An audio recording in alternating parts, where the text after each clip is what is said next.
Within every console generation, there lies masterpieces, the must-plays, the not good but also not bad, and the utter garbage. But just like your favorite song from the year 2000, a good game is a good game, no matter if it was released yesterday or 25 years ago. Speaking of nearly 3 decades ago, there is a game by the name of Koudelka that I recently sunk my fangs into, and in today's video it has got me crying, shaking, and ready to throw up, as it does not fit into any of the categories I just listed, and you will see why very shortly. With that being said, I want you to join me as I share my thoughts about this PlayStation 1 classic to answer the most important question of all. Was Koudelka good? Or shall I say, what in the hell is Koudelka? To properly answer that question, I will be assessing the gameplay, the story, the voice acting, and its replayability, so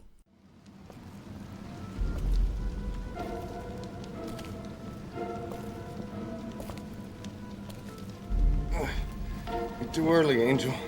I'm not dead yet. starting with the gameplay, the bottom line up front is, it is as slow as molasses with an emphasis on the A. With this game being released on the original PlayStation, and it being Saknoff's first game, it is janky to say the least. We are talking fixed camera angles for each room, tank controls, hard to see items, and the slowest battle transitions known to man. Now, the first 3 design choices I mentioned sound oddly familiar to other games in that generation, such as the Resident Evil series, the Tomb Raider series, Silent Hill, hell, pretty much any survival horror game then. But this is where Koudelka comes in, as it attempts to blend the survival horror genre with that of an RPG. So the overall aesthetics of the game is focused on bloody, gritty, and disgusting environments with a turn-based battle system as the combat. Conceptually speaking, it sounds interesting, but let me show you some authentic Koudelka combat experience, and then we'll discuss.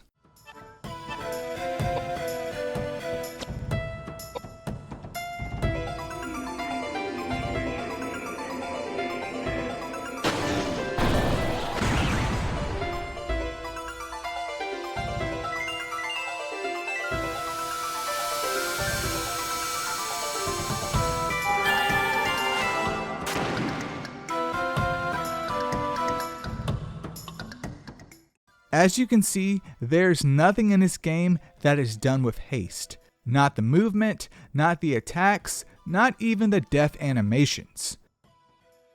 At times, it felt as almost if it was going to crash, but that may just be the game's coding. Oddly enough, however, it is still enjoyable due to its basic but solid battle loop. In typical horror survival fashion, you aren't told anything. It is a mess around and a find out type of system.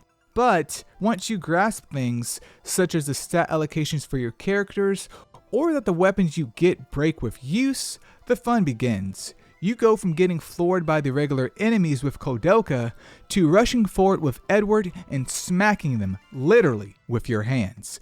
I mean, come on, who needs weapons when you got Edward's pythons?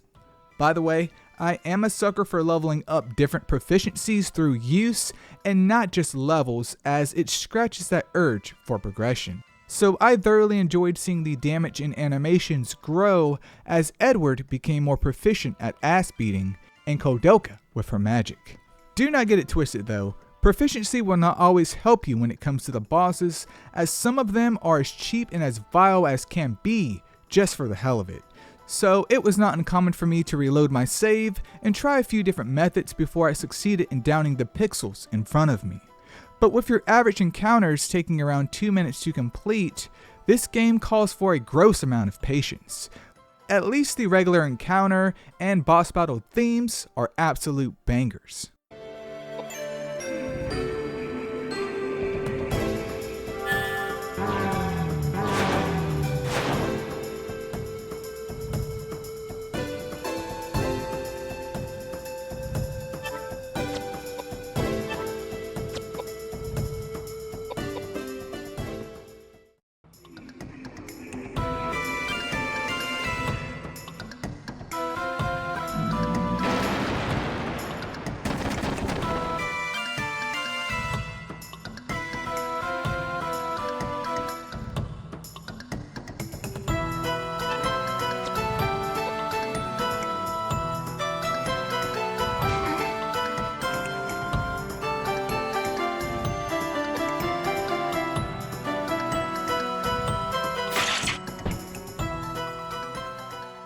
It's just a shame that it's bogged down by not only the speed of the combat, but also the lack of variety within it.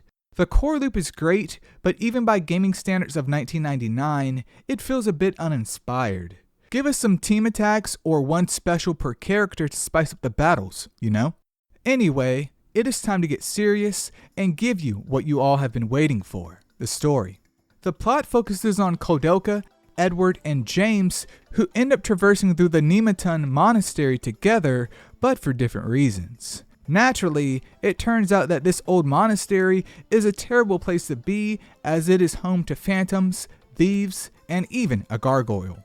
To make matters worse, there is a woman by the name of Elaine Hayworth who was murdered, and her husband Patrick sought to bring her back by doing some of that illegal black magic stuff. This of course works, but in the worst way possible, as it turns out it was Elaine who called Koudelka to the monastery to set her free from her tormented form. And that, people, is the gist of it. The story in itself is very bare bones and well contained within the confines of the game. On paper, it may seem cliche, but these types of games are more so about the ambiance and atmosphere rather than mind-boggling tales from the depths. Considering that this was Saknoff's first game, I too would have erred on the side of caution rather than ambition. But what makes this story remarkable is Koudelka's pendant. It is this random accessory found in a fountain near the latter half of the game that can make or break the ending. Yes, that is right. An accessory can lock you out of the good ending. Luckily, it does drop from an in-game mob too, in case you missed it, but it left me cracking up at its absurdity. I am glad ending triggers like these are a thing of the past, as they do nothing but punish a player who didn't want to follow a guide. Like, how am I supposed to know that this specific pendant defined the game's ending? What if I got it but decided to destroy it? Well, tough luck, I guess. Next up though is the voice acting, so let's get right into it. Koudelka is voiced by Viviane Batika, who, according to my sources, was her first and last role, at least video game wise. Keep in mind that voice acting in games before the early 2000s was like a sweet treat and not an expected part of the entree. But I will let you be the judge of that yourself. Are you out of your mind? There's no bloody way I'm going to pray for you. But I guess I owe you because you saved me too. Payback time. Don't be foolish. Do you really think that there are angels on Earth? I'm no angel. I'm just a medium with a little curing. I'm Edward J. Plunkett. Honestly, it's not terrible, it's more so just uncanny. Next we have Edward, who is voiced by Michael Bradbury. This too seems to be his first and last role from what I could find, but I will let you be the judge as to why. Now this would make good rations. Let's take some with us. I can't believe it. Are you still hungry? I didn't have anything to eat or drink for 3 days. Of course I'm hungry. Speaking of which, you wasted all of that food. What's wrong with you? You are telling me my man with the hands couldn't get some voice acting roles for the bands? Crazy. Last and least is James, who is voiced by Scott Larson. Shockingly, he follows suit with the others, as I couldn't even find what he looks like. Who on earth are you two? Hey, we rescued you and that's your way of saying thanks? Little did I know that these days were into rescuing perfect strangers. You. My name is James. James O'Flaherty. I've been searching for something and it took me to the monastery. Little did I know that it'd become a breeding ground for demonic spirits. Listen, I hear you barking, big dog. By today's standards, what you just heard would have you rolling to the bank, but I'm sure back in 1999, this shit was banging. It honestly fits in with the other games that came out during that time in terms of performance, so I can't hate on it for what we got. With that out of the way though, now comes its replayability. When it comes down to it, people, I got 2 words of advice for you. Absolutely not, at least in its current form. While I appreciate the 2 sticks of celery the game brings to the table, it is not enough to warrant a ride to the grocery store, if that makes any sense. Even though the game took me around 11 hours to beat, it is not one I would recommend to the average gamer. I picked it up on a whim, as I know I do not show the original PlayStation much love on the channel and wanted to try something different. But after beating the game and learning how it connects to that of Shadow Hearts, well, do not worry. I will hopefully be diving into those at a later date.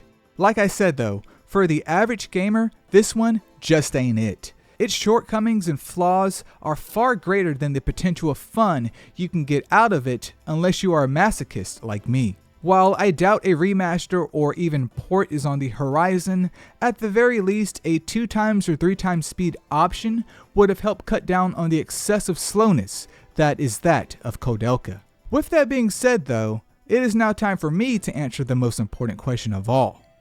Was Koudelka good? No. Koudelka is this amalgamation of horror, role-playing, and molasses that somehow sticks together. Graphically speaking, while not impressive for its time, you can see what the developers were going for. It just lacked polish, which is important for distinction. The leveling part of it and even the grid-style combat is cool, but the seemingly 15 frames per second per encounter makes a 1-minute exploration room feel like it's 15. Story-wise, we all have to start from somewhere, and this title is no different. It's bare bones, but I appreciate that instead of trying to blow the player's mind with convolutions. It just sadly lacks any punch. The voice acting is, well, there too. While it is supposed to be taken seriously, I hope, my mind and these late 90s takes just hit differently. Business? What can you possibly accomplish in your condition? You can't even hold your gun steady. Well, no one less to try. But even with these flaws, it is somehow charming. Last and least is its overall replayability. While 11 hours spread across 4 discs is both comical and quick regarding an RPG, even from that time, the game just suffers from too few highs to counteract the lows. A lot of what I've talked about is fun to reflect on, but for the first 2 or so hours of the game, I promise you, I was not laughing. I was ready to cry because I didn't know what the hell was even happening. In conclusion, Koudelka is an obtuse title that attempts to blend in the battle system of an RPG with a survival horror environment from the ground up. Even though the game is slow in all regards, and its story is as deep as a paper cut, there's just something about its core loop that is solid once you get locked in. Sadly, a game with this genre needs more than just a basic combat system to compete with the big dogs. Though this game didn't succeed in what it set out to do, it did help pave the way for the Shadow Hearts series that came after it. While not groundbreaking by any means, it does carry some charm to it that I won't ever forget. But it looks like I have said enough here. So, Koudelka, please take it away. Goodbye. We'll probably never see each other again. Hey, your nickname. Slato? What does it mean? I haven't even asked you yet. Will you tell me? It means treasure. Oh, that's rich. I'll remember that.